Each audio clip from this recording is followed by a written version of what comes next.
ॐ भूर्भुवः स्वः तत्सवितुर्वरेण्यं भर्गो देवस्य धीमहि धियो यो नः प्रचोदयात्। ॐ शान्ति शान्ति शान्तिः। Namaste my dear friends. In this video I am going to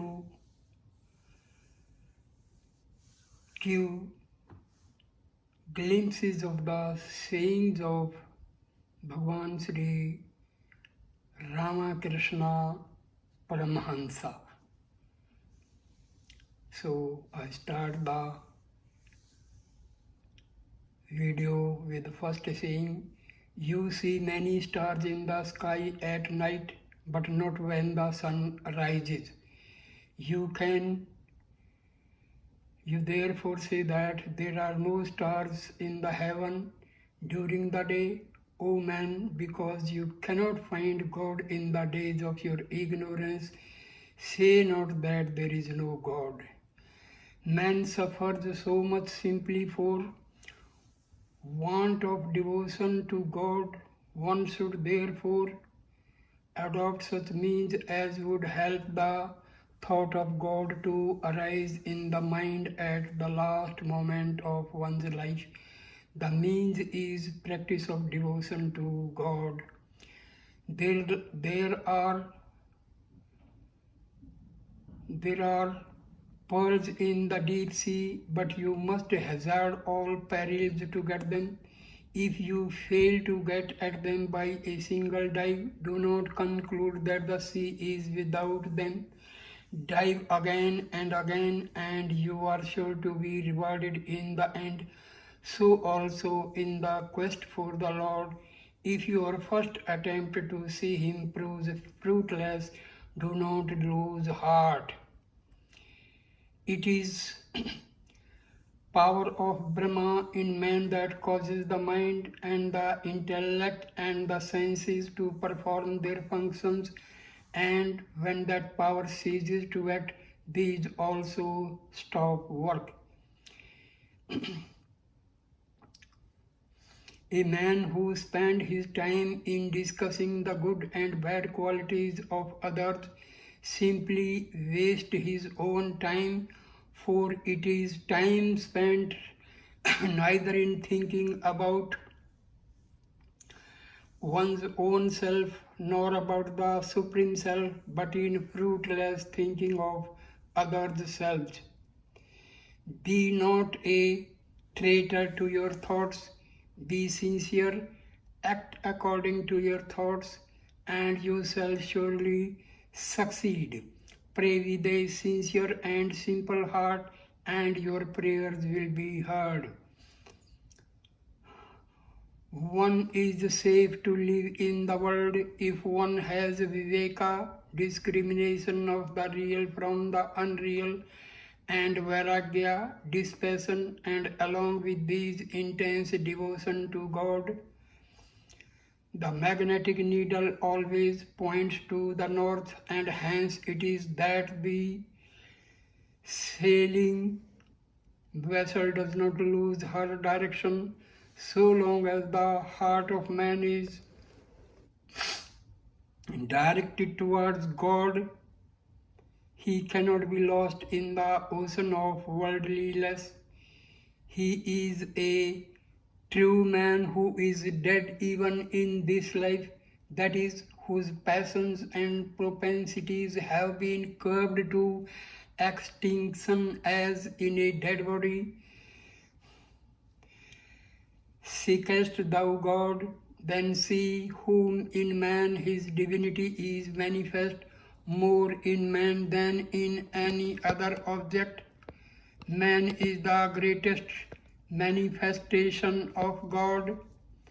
Look at the anvil of blacksmith, how it is hammered and beaten, yet it moves not from its place. Let man learn patience and endurance from it. One can ascend to the top of a house by means of a ladder or a bamboo or a staircase or a rope. So too diverse are the ways of approaching God, and each religion in the world shows one of the ways.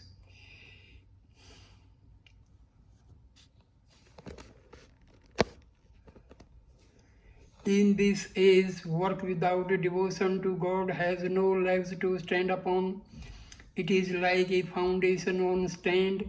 First cultivate devotion, all other things, schools, dispensaries, etc. will, if you like, be added to you. First devotion, then work. Work apart from devotion or love of God is helpless and cannot stand. If you say, I am a sinner eternally, you will remain a sinner to all eternity. You ought rather to repeat, I am not bound, I am not bound. Who can bind me? I am Son of God, the King of kings.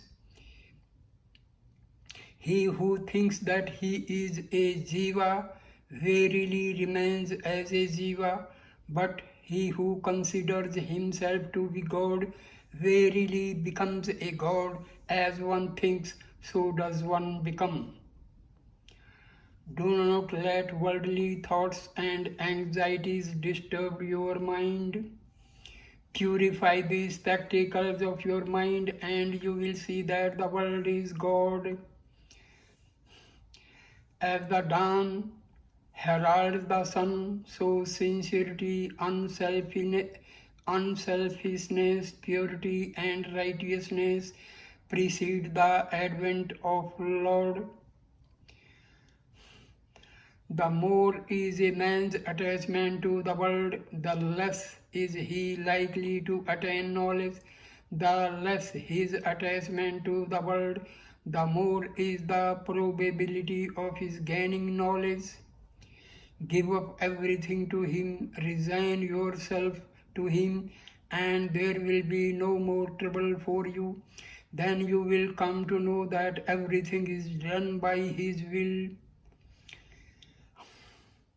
Meditate on God either in an obscure corner or in the solitude of forest or within the silent sanctuary of your own heart. If you must be mad, be it not for the things of the world, be mad with the love of God.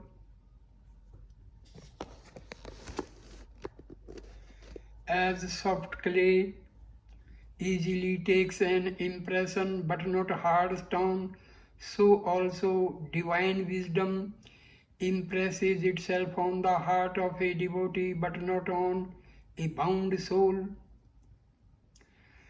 The ego that asserts, I am the servant of God, is the characteristic of the true devotee. It is the ego of Vidya, knowledge, and is called the ripe ego. The companionship of the holy and the wise is one of the main elements of spiritual progress. That knowledge which purifies the mind and heart alone is true knowledge. All else is only a negation of knowledge. Water is dried up at once if poured on a heap of ashes. Vanity is like this heap of ashes. Prayer and contemplation produce no effect upon the heart puffed up with vanity.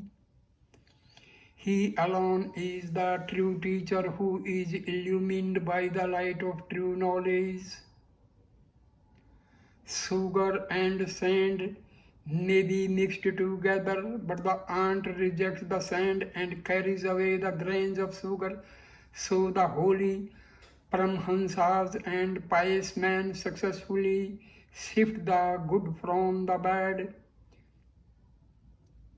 Wherein is the strength of a devotee? He is a child of God, and these devotional tears are his mightiest weapon. The spiritually minded belong to a caste of their own beyond all social conventions. He alone enters the kingdom of heaven who is not a thief of his own thought. In other words, childlessness and simple faith are the roads to that kingdom. We men, whether naturally good or not, whether chaste or unchaste, without always be should always be regarded as images of the blissful Divine Mother. Do not find fault with anyone, not even with an insect. As you pray to God for devotion, so also pray that you may not find fault with anyone. Dispute not as you rest firmly on your own faith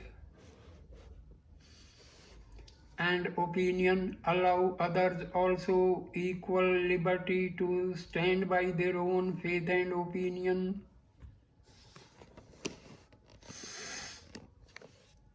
It is said that truthfulness alone constitutes the spiritual practice of the Kali Yuga, that is modern age. If a man clings tenaciously to truth, he ultimately realizes God. Visit not miracle mongers and those who exhibit occult powers. These men are stragglers from the path of truth. If there is a small hole at the bottom of a jar of water, the whole water will leak out.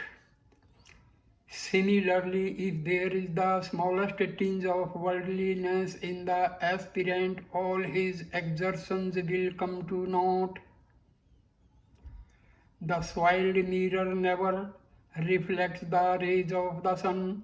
Similarly, those who are impure and unclean at heart and are deluded by Maya never perceive the glory of the Lord, but the pure in heart see the Lord as the clear mirror reflects the sun.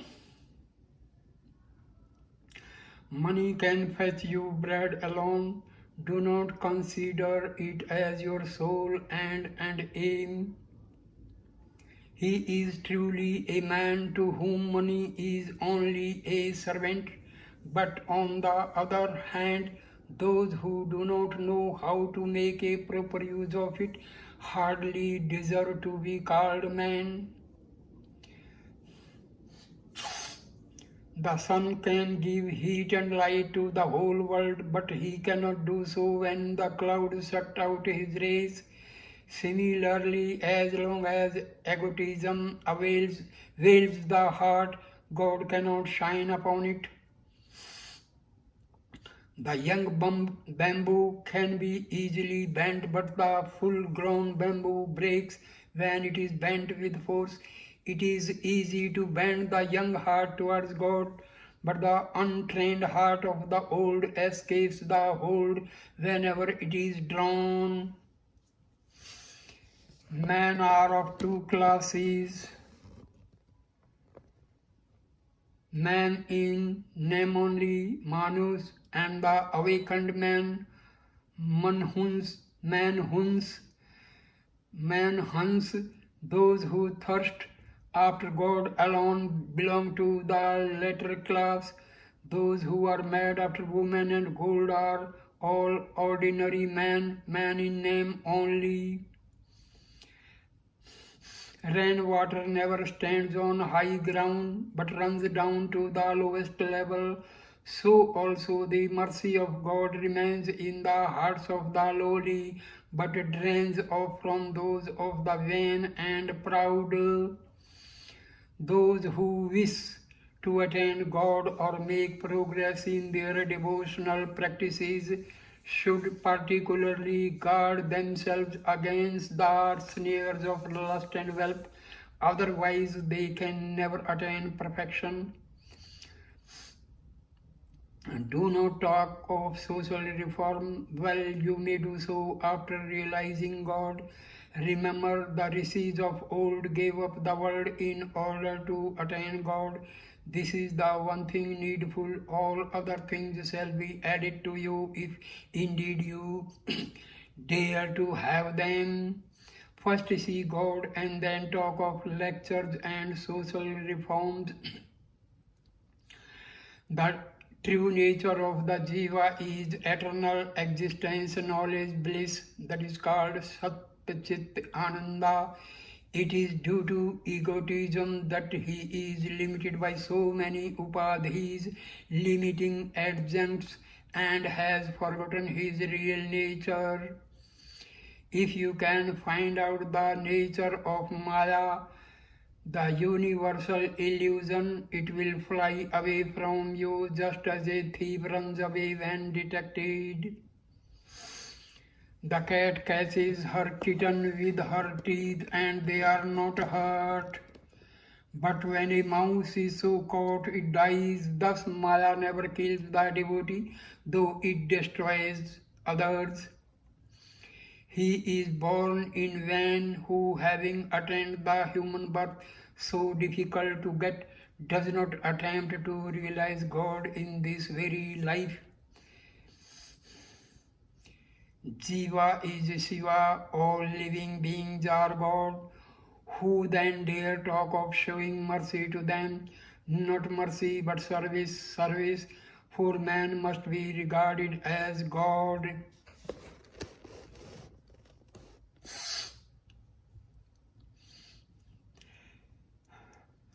Let me be condemned to be born over and over again, even in the form of a dog, if so I can be of help to a single soul. As a piece of rope, when burnt, retains its form but cannot serve to bind, so is the ego which is burnt by the fire of supreme knowledge. A truly religious man should think that other religions are also many paths leading to the truth. One should always maintain an attitude of respect towards other religions. Every man should follow his own religion. A Christian should follow Christianity and a Mohammedan Mohammedanism. For the Hindu, the ancient path, the path of the Aryan rishis is the best. I will give up 20,000 such bodies to help one man. It is glorious to help even one man. A boat stay in water, but water should not stay in the boat. An aspirant may live in the world, but the world should not live within him. Do everything that is necessary in the proper time and let your mind be always fixed on God.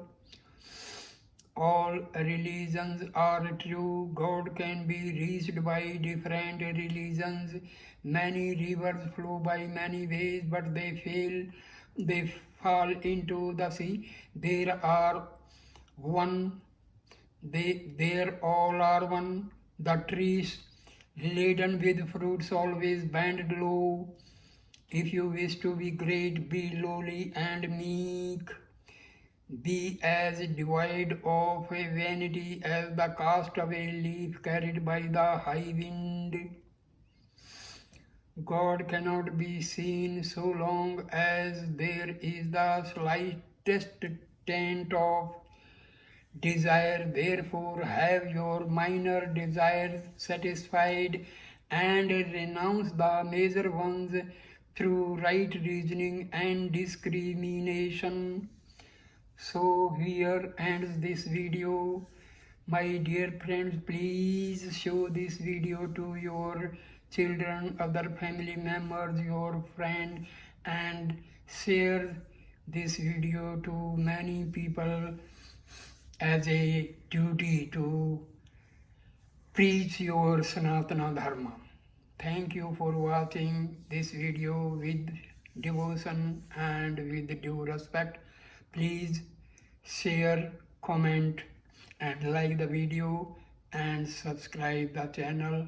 Thanks a lot. Namaste, my dear friends. Namaste.